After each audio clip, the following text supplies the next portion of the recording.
For more than a year, this new counterculture, coexisting with the Angels, had been able to grow organically with little media attention. But in January 1967, a far larger free concert was organized. Known as the Human Be-In, it featured speeches from prominent figures Timothy Leary and Allen Ginsberg, alongside musical performances by the major new voices on the scene.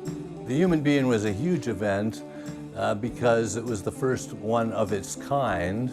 You hadn't seen this kind of a huge crowd of countercultural people until the Human Being. So its example was extremely important.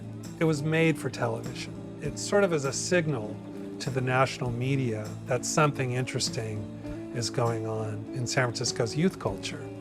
The people who are on stage and speaking are also made for television. You get Timothy Leary and Allen Ginsberg in these kind of flowing robes, Leary spreading his message about the benefits of psychedelics.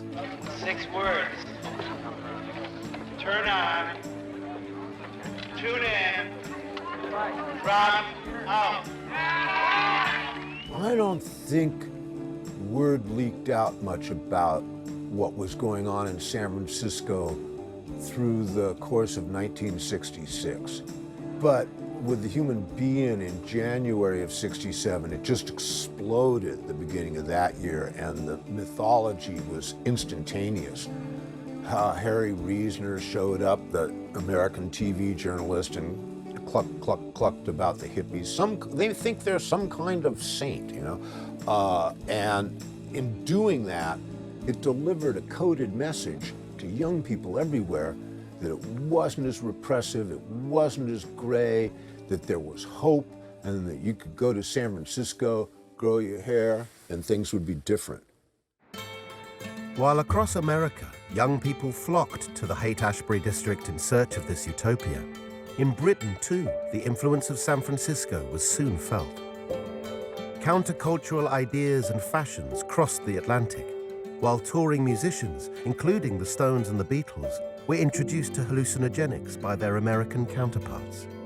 Talk of the new drug LSD in particular led to fears that popular culture was getting out of control, where only 2 years beforehand, the administration of Prime Minister Harold Wilson was celebrating the Beatles and the booming youth movement. Now a backlash began. Where once leniency had prevailed, now a number of drug busts were organized, and in February 1967, the police arrived in force at the home of Rolling Stones guitarist Keith Richards. Pop stars had soft power, they had cultural power, and what they were saying was increasingly disobedient. But of course the establishment didn't like that, and they increasingly took notice of pop stars and what they were saying. And the Stones really were ideal candidates then for drug busts. When they started to clamp down hard, which was February 1967, the Stones were marked men. The police were given a tip-off by the News of the World that a drug party was taking place at Keith Richards' home in West Wittering in Sussex, and they raided it on a Sunday night in February. This was the famous bust where Marianne Faithfull was dressed in nothing but a fur rug. All they found was some ash from a marijuana cigarette in an ashtray, a few amphetamines that were actually, I believe, on prescription. And the outcome was that Jagger was sentenced to 3 months in prison for the pills, and Keith Richards got 12 months for allowing his home to be used for this nefarious drug taking. Personally, I was upset for them and very shocked.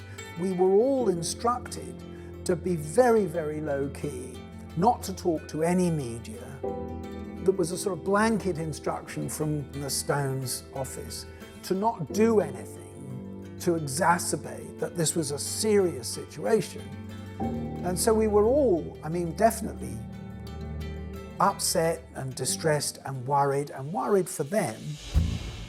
While these arrests further enhanced the Stones' rebellious reputation, they also sidelined the band for much of the counterculture's watershed year. While awaiting trial, they performed a European tour, their last series of shows for more than 2 years, And in May, Brian Jones was also the target of a police raid, and he too would stand trial for drug possession. On America's west coast, however, the counterculture's influence spread unobstructed.